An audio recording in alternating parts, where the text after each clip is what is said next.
on energy, and they will be sharing the results of that study with you now, and then I'll come back afterwards and we'll wrap up the session. But without any further ado, I would like to introduce Dine Jake Young from the community of Burnham, site of the proposed Desert Rock Power Plant, Dine Care. Dine.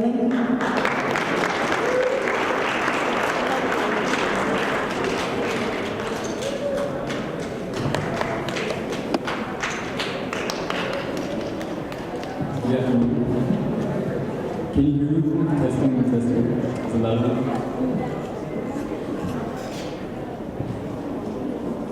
Thank you all for coming. Thank you to the organizers who orchestrated this event, and to all the vigils standing up and demanding justice throughout New Mexico. Our voices are being heard, and I'm pretty sure that your words resonate with other people here at EJ today.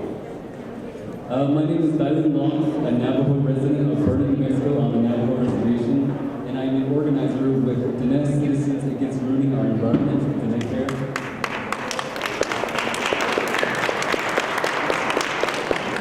Dine Care is a Navajo community-based grassroots organization that has a long history of fighting economic exploitation and environmental degradation on Navajo lands since the 1980s, I believe.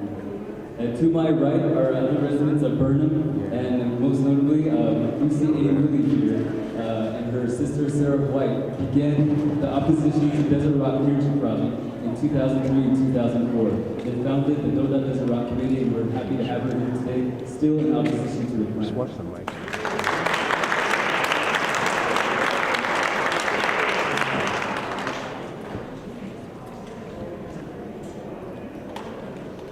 We also have Emma Long here and Bonnie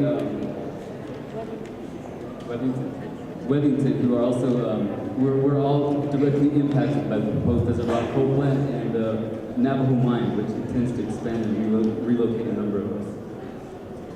So we are standing here in vigorous opposition to Site Global Power, the Net Power Authority, and the Bureau of Indian Affairs proposal of the third coal-fired power plant called the Desert Rock Energy Project, a 1,500 megawatt coal plant that would be built in our community on Navajo Nation lands in the area known as the Four Corners. Desert Rock represents a proposed new and major addition of coal-fired generation in the American Southwest, a region that is currently home to 34 existing coal-fired power plants and another 19 which are proposed for the Southwest region. The Bureau of Indian Affairs is the federal agency responsible for evaluating the Desert Rock plans, which includes drafting its environmental impact statement and determining if the project meets environmental protection standards, and to analyze whether there are viable alternatives to the project. A draft EIS was released in July 2007, and it was fatally deficient in many areas, drawing into questions the health impacts of Desert Rock, environmental impacts, water impacts, the economics of Desert Rock, and the lack of assessing the availability, costs, or economic development aspects of solar, wind, and energy efficiency technologies on the Navajo Nation. The federal government's analysis in the draft EIS for Desert Rock was an after-the-fact justification for a predetermined course of action, in that it conveyed the need to use Navajo coal resources without considering alternative forms of economic development and energy resources that are already available to the tribe. The Navajo Tribal Council and its constituents have thus not seen a comparative analysis or dialogue thereof, so the claimed economic benefits of Desert Rock have neither context nor credibility.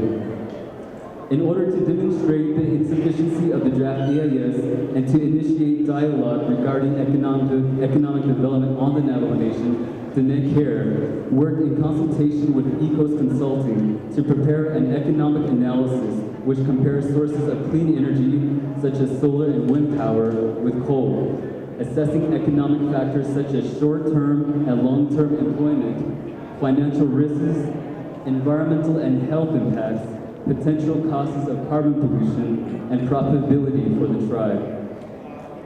When the estimated economic benefits and costs of the proposed Desert Rock coal plant are weighed against the benefits and costs of renewable energy projects, Our analysis determines that developing clean energy resources rather than coal provides a net economic advantage for the Navajo Nation.